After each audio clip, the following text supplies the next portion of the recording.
માટે આજે આપણી સમક્ષ આ ગુરુ પૂર્ણિમાના દિવસે આપણે સૌએ મહારાજે લખ્યું કે પોતાની ગુરુ પરંપરા જાણવી.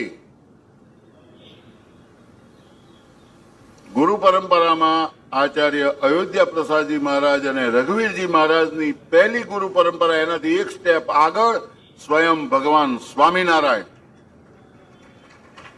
અને એમણે ગુરુ તરીકે દીક્ષા લીધી રામાનંદ સ્વામી પાસેથી. પણ રામાનંદ સ્વામીને દીક્ષા કોણે આપી? જે મંત્રો અત્યારે આવે છે એ વૃંદાવનની અંદર મળ્યા. અને વૃંદાવનમાં એમને કયા સ્વરૂપે દર્શન મળ્યા છે એ તમે શોધી લો. એ આ સ્વરૂપ હમણાં જે મેં બતાવ્યું ને, ફરી બતાવી દઉં. રખે કોઈ રહેતા વાસુદેવ મહાત્મામાં જે પહેલું સ્વરૂપ છે, ચતુર્ભુજ સ્વરૂપે દર્શન દીધા. આ સ્વરૂપે આ પરમાત્માનું સ્વરૂપ એમણે રામાનંદ સ્વામીને જયારે દીક્ષા આપી વૃંદાવનમાં, એ મંત્રોની પરંપરા ચાલે છે.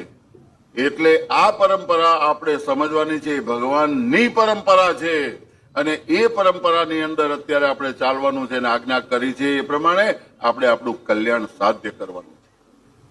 આ સંપ્રદાયની જે સ્થાપના કરી